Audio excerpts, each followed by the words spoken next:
नमस्कार दोस्तों, क्या आपने कभी किसी को सुना है कि यार एसआईपी से कुछ नहीं होता, या फिर मैंने 2 साल एसआईपी की, कोई बड़ा रिटर्न नहीं मिला।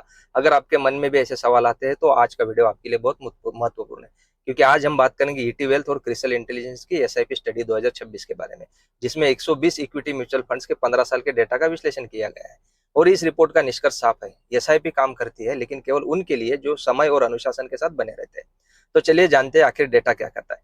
दोस्तों, सबसे पहले एक चौंकाने वाला आंकड़ा इस स्टडी के अनुसार, अगर आपने डाइवर्सिफाइड इक्विटी म्यूचुअल फंड में लगातार 10 साल एसआईपी की होती तो ऐतिहासिक रूप से नुकसान की संभावना लगभग शून्य रही है। जी हाँ, एक साल एसआईपी में नुकसान की संभावना लगभग 22% थी, लेकिन जैसे जैसे समय बढ़ता गया, 2 साल पर 10%, 3 साल पर 5%, 5 साल पर 2% और 10 साल में लॉस होने की संभावना 0% रहती है। यानी समय आपके निवेश का सबसे बड़ा सुरक्षा कवच बन जाता है। अब बात करते हैं रिटर्न की। बहुत सारे निवेशक पूछते हैं, गारंटी क्या है, एसआईपी में अच्छा रिटर्न मिलेगा। गारंटी तो बाजार में किसी चीज को नहीं होती है, लेकिन प्रोबेबिलिटी जरूर होती है, और यही प्रोबेबिलिटी समय के साथ बढ़ती है। स्टडी के अनुसार एक साल एसआईपी में 10% से ज्यादा रिटर्न मिलने की संभावना केवल 55% थी, लेकिन 4 साल में 81% हो जाती है, 5 साल में 86% हो जाती है, 7 साल में 92% और 10 साल में लगभग 99% तक पहुंच गई।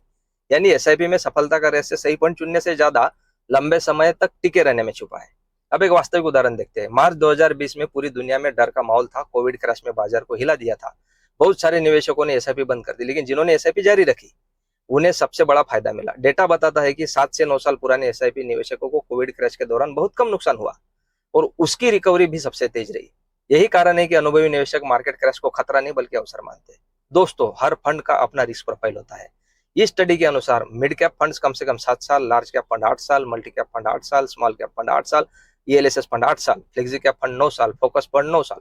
यानी अगर आप 2-3 साल में पैसा दोगुना होने की उम्मीद लेकर इक्विटी म्यूचुअल फंड में आए हो, तो शायद आपकी अपेक्षाएं गलत है। इक्विटी मार्केट में वेल्थ क्रिएशन होता है, लेकिन समय के साथ। स्टडी का सबसे महत्वपूर्ण निष्कर्ष क्या था? केवल 18% से 33% निवेशक ही अपने एसआईपी को 10 साल तक जारी रख पाते हैं। यानी समस्या मार्केट में नहीं है, समस्या इन्वेस्टर बिहेवियर में है। जब बाजार गिरता है लोग डर जाते हैं, जब बाजार बढ़ता है तो लोग लालच में आ जाते हैं, और इसी कारण वे कंपाउंडिंग की ताकत का पूरा लाभ नहीं उठा पाते। तो आखिर एसआईपी में सफल होने का फार्मूला क्या है? पहला, मार्केट नॉइस को इग्नोर करो। दूसरा, वोलेटिलिटी को दुश्मन नहीं दोस्त समझो। तीसरा, हर महीने नियमित निवेश करो। चौथा, रिव्यू करे लेकिन ओवर रिएक्ट ना करे। और पांचवा, कंपाउंडिंग को अपना काम करने दो, क्योंकि वेल्थ ओवरनाइट नहीं बनती, वेल्थ धीरे धीरे बनती है। लेकिन एक बार बन जाए तो पीढ़ियां बदल सकती है। तो दोस्तों, यही हमारा मानना है कॉन्स्टा कैपिटल में, कि consistency and discipline creates wealth. Thank you very much.